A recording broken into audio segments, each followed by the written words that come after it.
Anytime she's ready, you gotta speak. When she's ready, so what if she's not ready? Well, I'm not. See? She's not ready, Tony. What are you going to do about that?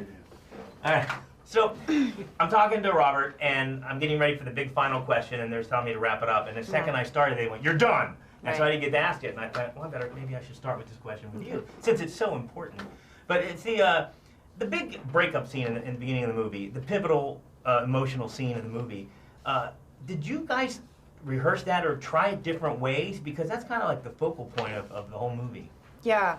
That was an intimidating scene. I mean, it's been so sort of built up, not only in the fans' minds, but in the book. It is written in such a way that is unparalleled. It's like, you've never been broken up with like this, honey, trust me. You know what I mean? It's like, okay, so I have to take very real things that I can relate to, but make them bigger and in like a world of fantasy. It's like, gosh, basically it was like a death scene without dying. But the breakup scene, that happens after this scene that you're talking about. And so we didn't do it a bunch of different ways. There were different versions taken because it was much longer in the book. Right. There were different versions. Because there's so many different ways you can break up with somebody, but it has to work because this is what the movie's all about. Yeah, I mean, it was always, we were always trying to do the book, and the scene was so specific in the book. I mean, we didn't try it different ways. We just tried to get as close to that as we could, which was, for Bella, until he's literally gone, she doesn't believe that he'll ever go. So, like, the breakup scene is just confusion. Yeah. The breakup scene's like, no, I couldn't possibly be wrong about this. And then it's, you know, subsequent death. And you also have these, of course, the emotional scenes of, you know, right before you're lying in the woods, and of course the nightmare scene. I mean, how do you prepare for those emotionally? I mean, there's got to be long days on the set. They were so long.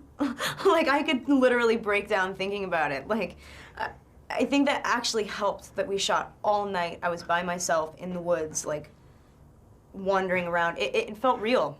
I don't know, I'm not a big prep. I think you can conceptualize everything, you know, like, to such a ridiculous degree, but when you walk on set and you have to live it, you can't actually be thinking about all of these, like, metaphorical ideas behind why the story makes sense to you in your life and whatever.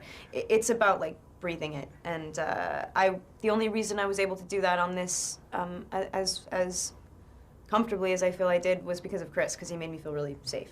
I'm focusing on the word comfortable there, because there's a scene when you're standing out in the woods and they have the rain coming down on you, and it's quite a long scene. Yeah. And I'm also thinking that had to have been a miserable day, too, on the set. I had to take my contacts out because they were, like, flapping, and they digitally made my eyes brown. Yeah.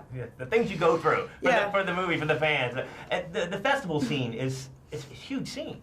When I'm looking at it, I was trying to figure out what was real and what wasn't real because it was so vast. And I understand, though, that they had a lot of fans in the cloaks out there and so forth like that. How was that experience? Because I mean, talk about being in the core of, you know, of your protective environment. Yeah, it was a different. It wasn't like they were infiltrating. Everybody's like, gosh, you had fans on the set. It's like, yeah, but I mean, it was when we did close-ups. The strangest thing happened. Like, they didn't go back to extras holding. Obviously, they 2,000 people in red cloaks sat quietly on the stairs of this beautiful, massive square and watched, like, the scene where I'm running and I finally, like, make impact and I push him out of the light.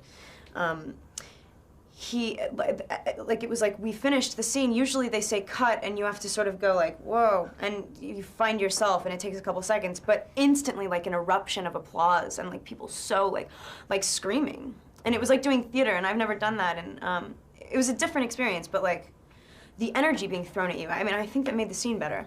Well, there's a new energy in this movie. I really loved it. I think I just can't wait to see what's coming next. Nice. Thank you.